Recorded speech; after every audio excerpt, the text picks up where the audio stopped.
Yeah. Ah. Jesus, you're my everything, yeah. My everything is you, Lord. Yeah. Bonjour à tous et bienvenue dans ce nouveau numéro de notre émission Je vais comprendre. Aujourd'hui, le thème de notre discussion s'intitule « Le juste peut-il souffrir ?» Celui qui s'épargne de toute mauvaise chose, celui qui ne milite pas pour le mal, est-ce qu'il peut arriver des fois où cette personne va souffrir? Aujourd'hui, nous avons Audrey Renfort avec nous. Bonjour Audrey. Oui, bonjour monsieur le journaliste. Comment vous allez? Je vais très bien chez vous. Ça va également. D'accord. Alors, on va vous demander si vous êtes déjà prêt pour démarrer cette émission avec nous. Par la grâce de Dieu, je suis prêt. On peut dire. On peut démarrer? On peut démarrer. Alors, démarrons. À nouveau, bonjour et bienvenue dans ce nouveau numéro de notre émission Je vais comprendre. Comme je le disais à l'entame de cette émission, aujourd'hui, nous allons travailler sur le thème qui s'intitule « Le juste peut-il souffrir ?» Est-ce que la souffrance est une chose qui sera un partage aussi pour le juste, tout en sachant bien que c'est quelqu'un qui ne milite pas pour les mauvaises choses? Et déjà, nous vous disons encore une fois bonjour. Oui, bonjour. Je profite par cette occasion pour saluer aussi la chaîne CTV. Merci beaucoup, Audrey. Et pour ceux qui ne vous connaissent pas davantage, comment vous vous présentez à eux? Moi, je suis Renfort Audrey. Je suis au campus à la faculté des droits, licence 1. Ok, enchanté Audrey. Oui. Audrey, déjà pour commencer, nous allons vous demander, c'est quoi la souffrance selon vous? Alors, selon moi, la souffrance, d'abord, je peux dire qu'il y a plusieurs sortes de souffrances. D'accord. En général, par exemple, quand on prend dans le domaine économique, celui qui souffre de moyens financiers, qui n'arrive pas à satisfaire ses besoins, qui trouve difficilement à manger, Oui. on peut lui dire que celui-là, il est en souffrance économique.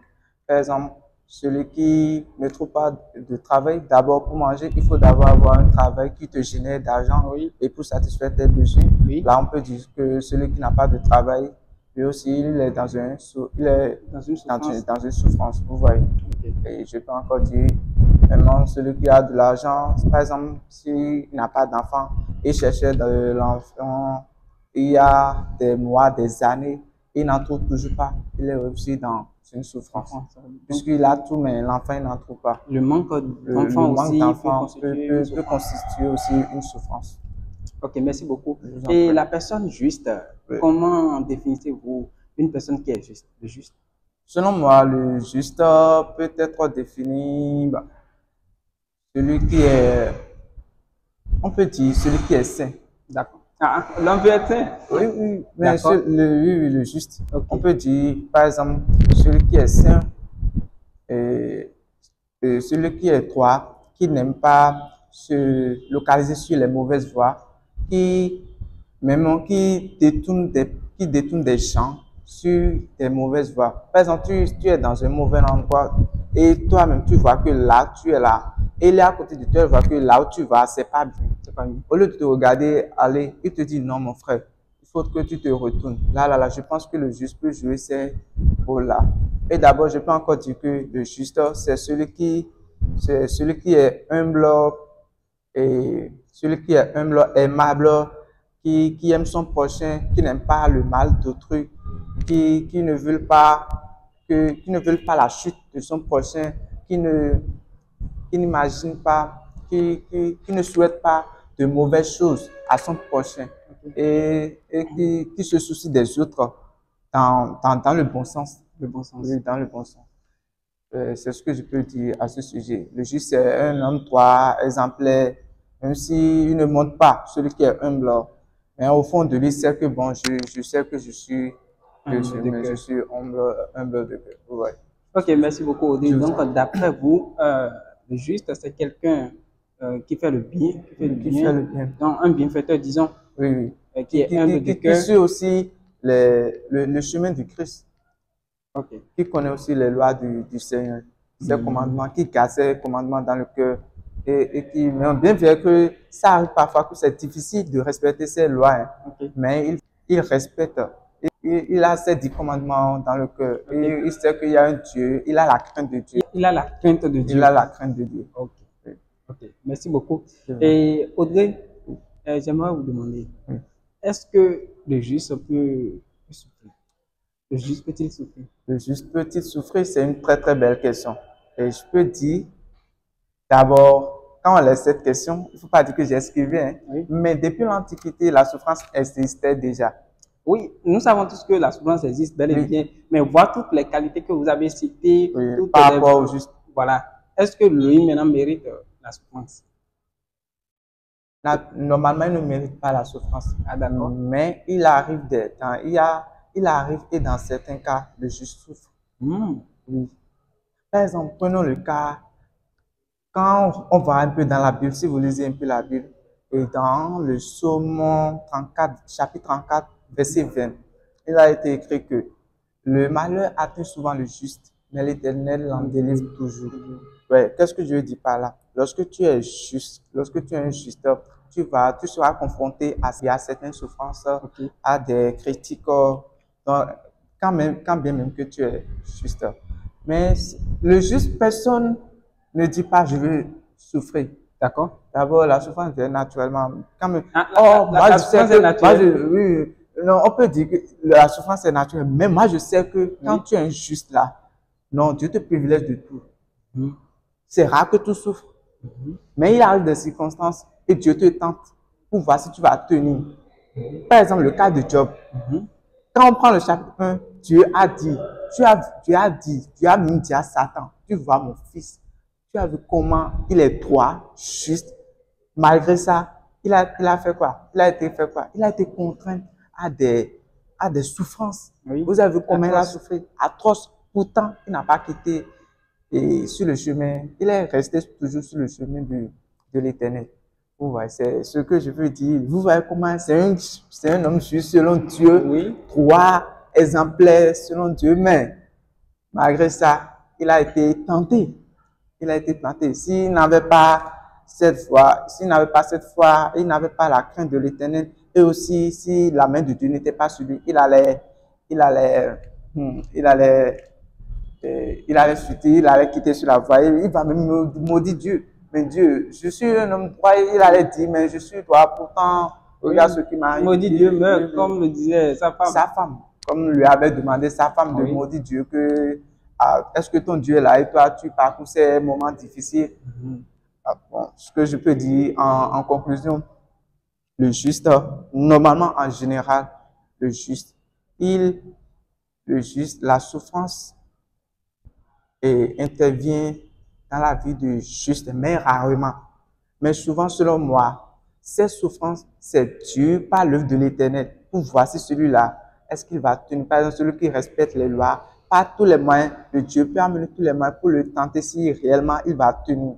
Mais selon moi, le juste, s'il va souffrir, s'il n'y a pas la main de Dieu dedans, et celui qui ne pense pas le mal d'autrui, qui ne souhaite pas à un individu la mort, bien quelque chose de mauvais, et il est droit, et il sait qu'il se focalise sur lui-même, il ne peut pas souffrir. Même si on lui envoie des soutenus, ça ne peut pas marcher. Quand même qu'il a l'amour du prochain. Parce que lorsque tu as l'amour du prochain, tu ne penses le mal d'autrui, tu ne penses pas le mal d'autrui. Il n'y a rien de satanique qui puisse t'attaquer. Vous voyez. Donc, le juste, selon moi, rarement, il souffre. Lorsque celui-là qui est juste, la souffrance va dire qu'il va l'atteindre, sûrement il y a la main de l'Éternel. Il y a la main de l'Éternel. Et l'Éternel va l'en délivrer toujours. Forcé. S'il est juste, et il y a une souffrance qui est venue sur lui, et il a la crainte de Dieu, il est sur la voie de Dieu, non. L'Éternel va l'en délivrer toujours. Toujours. Parce que c'est même écrit. Il arrive des fois. C'est ça, c'est ce que je peux dire à ce sujet. Ok, merci beaucoup. Donc, vous pensez aussi que les épreuves peuvent venir aussi de la part de Dieu. Les épreuves de souffrance peuvent venir de la part de Dieu. Ok, merci Audrey. Audrey, est-ce que la souffrance est avantageuse pour celui qui souffre? Selon moi, on sait tous que en général, lorsque vous allez poser cette question, on va dire que ça n'a pas d'avantage. Mais selon moi, de mon point de vue, la souffrance a d'avantages. Oui, Quel- et ça a quel même avantage, d'inconvénients. Ah, ok. Mais on sait que la souffrance est un inconvénient, Ok. mais ça a d'avantages. Ok. Je vais vous raconter une petite anecdote. C'était, euh, il y a euh, une femme et elle a un enfant. Et, au bout d'un certain temps, il y a quelques jours, elle a commandé à son enfant. Elle lui a remis de l'argent. Elle a commandé à son enfant. L'enfant est sorti pour aller acheter ce que la mère lui a demandé. Mais sur la voie, elle a rencontré un voleur. L'enfant a rencontré un voleur. Et le voleur lui a demandé de lui donner l'argent. Et l'enfant a refusé. Et le voleur l'a finalement tabassé, le tué. Il a pris l'argent. Et les voisins ont vu la scène. Et ils ont poursuivi le voleur. Et dans les courses, le voleur s'est retrouvé chez la mère de l'enfant qui était mort. Vous voyez? Et la mère a amené le voleur dans sa chambre, l'a même enfermé. Et elle a promis au voleur qu'elle ne va rien dire. Et lorsque ceux qui pourchassaient le voleur étaient venus dans la maison, ils ont demandé à la dame, ah, est-ce qu'il y a un homme qui était rentré ici? Non. Et la dame a dit non. Mais on lui a dit, c'est quelqu'un qui a tué ton enfant, le seul enfant que tu as. Le seul enfant que tu as. Mais elle a tout dit, elle a dit non, il n'y a personne qui est là. Et ils ont, puis finalement, ils ont enterré l'enfant là, comme ça, comme ça. Et qu'est-ce qui s'est passé par la suite? Dans la nuit, l'enfant a même préparé. L'enfant a même préparé. Et elle a invité le voleur. Le voleur a mangé correctement. Et la nuit, elle a laissé le voleur s'en aller. L'enfant a préparé. Et la mère de mère? l'enfant, elle a préparé le voleur. Celui qui a tué son enfant, elle a gardé celui-là dans sa chambre. Et il a même préparé encore pour cette personne-là. Et la personne a mangé. Et la nuit, elle a laissé la personne s'en aller. Et Qu'est-ce qu'on peut comprendre par cette... j'ai pas encore terminé. Ok, allez. Bon. Et dans la nuit, Oui. quand elle dormait, elle a fait un rêve. Et elle a vu que dans le paradis, la porte était ouverte. Et son enfant qui était mort, l'enfant qu'elle avait commandé, le seul enfant qu'elle a, l'enfant est parti directement au paradis.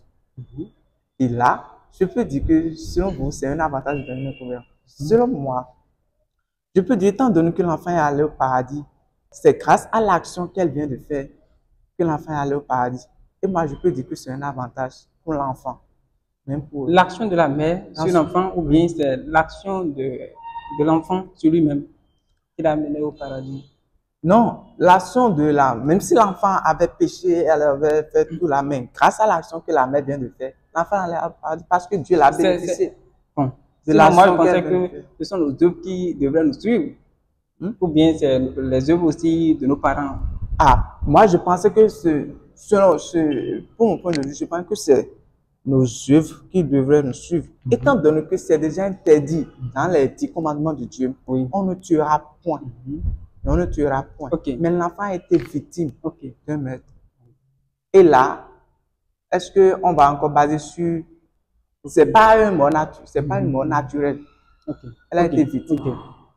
Et là, et l'enfant est allé directement au paradis. Et là, je peux dire que c'est un avantage pour elle. Et même Dieu va mais parce que c'est pas une personne ordinaire, c'est pas... Et la plupart des gens, étant donné qu'ils ont su que leur enfant a été tué par quelqu'un, tu vas garder cette personne encore dans ta chambre. Mais Audrey, oui. Pourquoi dites-vous que c'est un avantage pour la mère? Vous avez dit tout à l'heure que c'est son seul enfant. Oui. Maintenant, l'enfant qui est mort, et après, la mère a peut-être fait une vision où il a vu que l'enfant est parti au ciel. Est-ce que c'est un avantage pour nous? Parce que l'enfant étant vivant peut aider la mère, premièrement. L'enfant étant vivant peut accomplir aussi sa destinée, ce qui va encore plaire davantage à l'Éternel. Parce que c'est pas pour rien qu'on est. Voilà que l'enfant est mort. Est-ce que c'est vraiment un avantage? Comment voyez-vous ça? C'est une très belle question. Ce que je veux dire, personne ne connaît ce qui va arriver demain. Et je ne sais pas si ce que l'enfant vient de subir, c'est déjà écrit au ciel. Ah, d'accord. Nul ne le sait. Même si la mère, parce que je ne sais pas la foi qu'elle a. Parce que si c'était mon cas, je sais si je vais résister, faire cela. Même si je vais dénoncer le voleur. Par exemple, prenons le cas, même si elle dénonçait le voleur, elle tuait le voleur. Elle, par exemple, lorsque la nourriture qu'elle avait pris, elle avait empoisonné et le voleur meurt. Est-ce que l'enfant va revenir? Non. L'enfant ne va pas revenir. Oui. Même s'il avait dénoncé aux gens qui le poursuivaient et ils l'ont frappé, tué, est-ce que l'enfant va revenir? Même si ça fait 2. Même si on l'emprisonnait, est-ce que l'enfant va revenir? Non. Et tu veux faire quoi alors? Mais c'est vrai que l'enfant ne va pas revenir. Oui. C'est vrai que bon, la mère aussi peut décider de ne pas emprisonner le criminel. Oui. Mais néanmoins, il faut reconnaître que bon, je ne pense pas que ça soit un avantage pour elle parce qu'elle va, bon, après ça, elle va rester aussi dans Vous le club. pensez ce que signifie le paradis? Vous pensez c'est le paradis, c'est là-bas là. Moi, selon moi, je ne sais pas ce qui a poussé là-dedans. Je ne sais pas si elle a encore la foi de faire enfant, de faire encore enfant. Okay. Peut-être cette fois l'a poussée à. Elle peut dire à tout ce que Dieu fait est bon. Parce que vous avez su qu'on est tous célestes. Donc, vous savez que vous et moi, on est célestes. Et en cette période, on parle de la portée du pardon dans la vie du chrétien. Ok. Et là, moi, je pense que c'est. Il n'y a pas que les célestes. Oui, il n'y a pas que les célestes. Mais je pense que généralement, pour toutes les religions, on est dans la période du pardon. D'accord. Le pardon du prochain. Celui qui me regarde là, s'il a quelqu'un avec l'autre, il faut qu'il aille chez la personne pour qu'il puisse se pardonner. D'accord. Parce que là, moi, je pense que c'est l'action de pardon que la dame a posée là. Parce que s'il n'avait pas toutes ces actions qu'elle vient de faire, moi, je pense qu'elle a pardonné au voleur. Oui. Même étant donné que l'action que le voleur a faite, c'est grave et c'est difficile à accepter. Elle a la foi et elle a pu le pardonner. Et c'est l'action de pardon qui a contribué à cela. Sinon, si elle n'avait pas ce humour en elle là, je ne pense pas qu'elle va laisser le voleur s'en aller. Et j'aimerais ajouter quelque chose encore. Et vous avez dit que la souffrance a-t-elle un avantage? Par exemple, si vous savez, vous êtes dans une entreprise et toutes les fois, c'est vous qui faites le nettoyage. Et un jour, vous êtes épuisé. Et votre patron vous a dit de venir faire le ménage dans sa maison. Et lui, là, il avait déjà préparé un gros paquet d'argent pour vous. Et en ce moment, vous avez dit, ah patron, je ne peux pas. Oh, vous savez que vous souffrez et vous êtes dans la souffrance et vous étiez malade. La maladie aussi, c'est une forme de souffrance. Oui, c'est une forme de souffrance. Et là, c'est pas une grande maladie, hein, mais vous vous sentez pas mal à l'aise. Bien vrai qu'il faut pas se donner à l'argent pour montrer que même si tu n'es pas en bonne santé, il faut pas te dire que tu iras travailler. Parce que la santé avant tout. Et le patron t'a dit que j'ai besoin que tu viennes faire le nettoyage chez moi. Vous voyez. Donc, il avait préparé déjà tout pour toi. Il avait construit des maisons. Il a dit, vous voulez travailler à longtemps. Il vous faut c'est comme un test. Oui, c'est comme un test. Il vous faut une très bonne récompense. Et en ce moment, vous souffrez pour lui, vous travaillez déjà dans son entreprise. Et le jour, il est venu chez vous, il a dit tant. En ce moment, vous n'avez pas hésité. Vous êtes allé chez lui, vous avez tout fait. Et vous avez reçu vos cadeaux. Et vous êtes satisfait. Là, il y a un avantage. Derrière, il y a un avantage. Mais si vous avez refusé, et vous dites que tout le temps, c'est moi.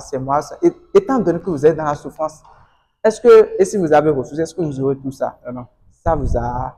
vous avez raté, ça vous a échappé. Tout ça, vous avez raté ça. Donc, et souvent, quand même, c'est dans la souffrance qu'on monte, genre, qu'on triomphe.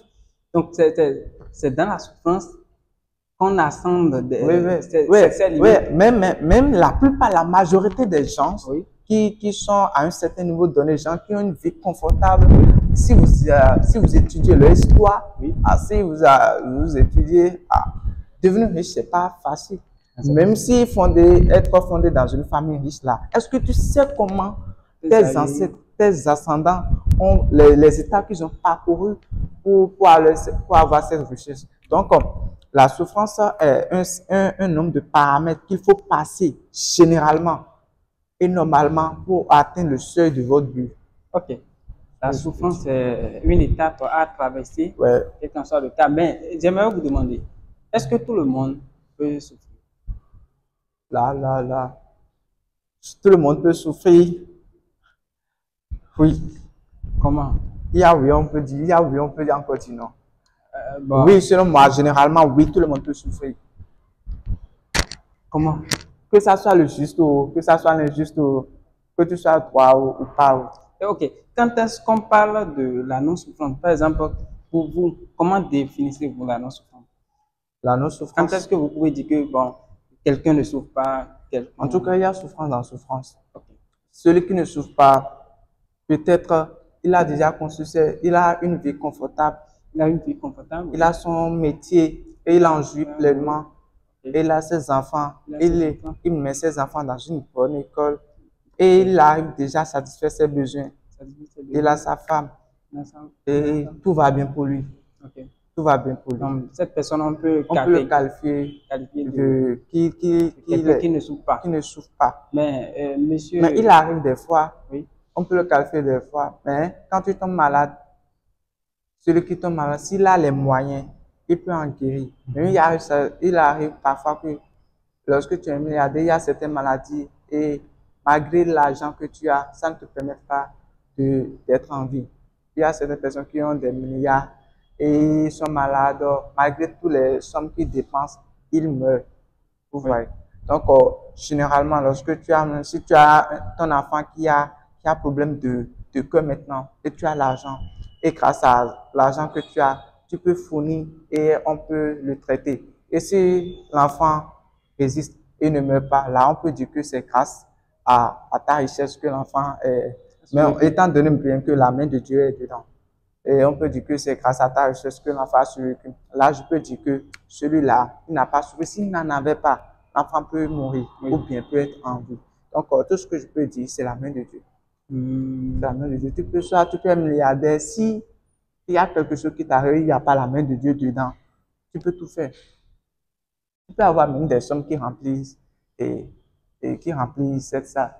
Si tu es malade, il n'y a pas la main de Dieu dedans et tu dis, toi, mon enfant, toi, tu seras guéri. Il n'y a rien pour toi.